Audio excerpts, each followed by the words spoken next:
Okay, sorry. That last one got cut off, but that's okay. I finished it. Kind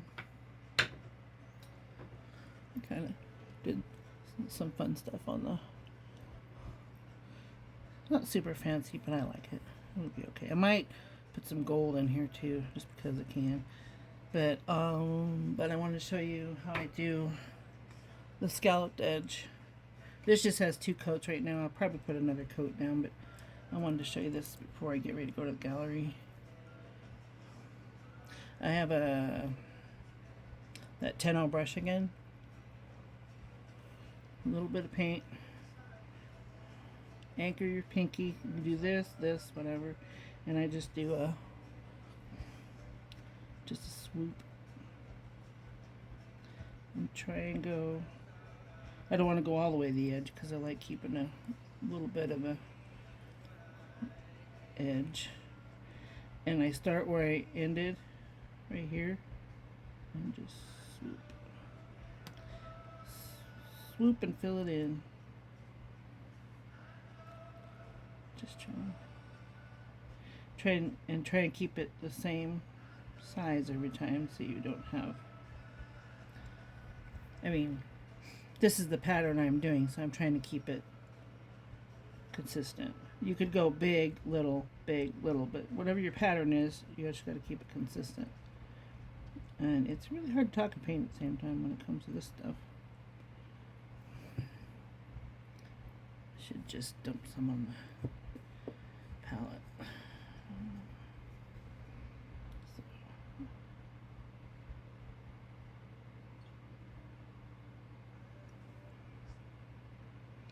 The paint in the lid is a little bit thicker, so it holds better.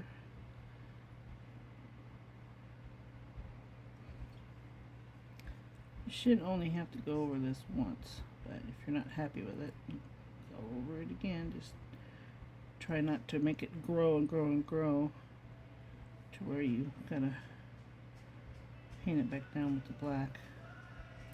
Or say hell with it and do the whole edge in gold.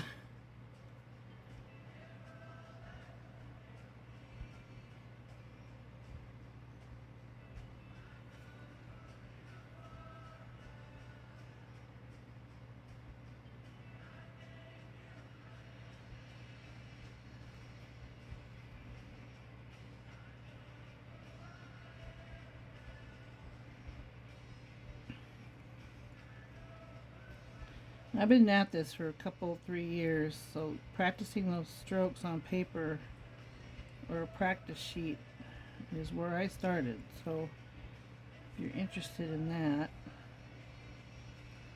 I can show you. Well, there's plenty of books out there, but if you want me to show you, I would gladly do a couple of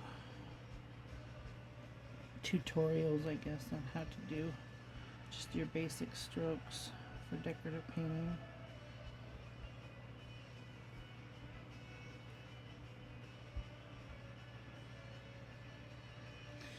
And the cool thing is that basic strokes, you can use them across any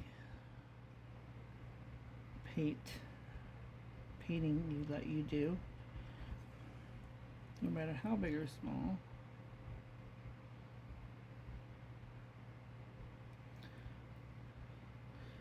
Even the auto detailers that do those fancy, pinstripers, yeah, they use these strokes, and the lettering sign people. Now, if you find yourself, I think I've got it pretty good here, but if you find yourself getting to a spot where you could fit 2 or 1 big one, I would go with where you you could kind of fudge it a little bit. Either take this off and turn this into 3 smaller ones. Take these 2 off and kind of half them, because you don't want one great big one, because that's really obvious. But if you do a couple of smaller ones, it's not quite so noticeable, because it's hand painted, right? It's going to be hand painted, so perfectionism doesn't exist in hand painting.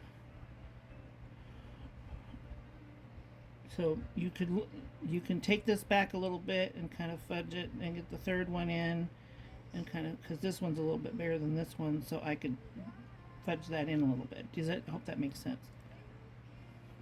But I got lucky because normally I have to fudge it. But this time I got lucky. Must have been because I'm showing off where I can do one big one. And now it looks pretty consistent. This guy's a little short.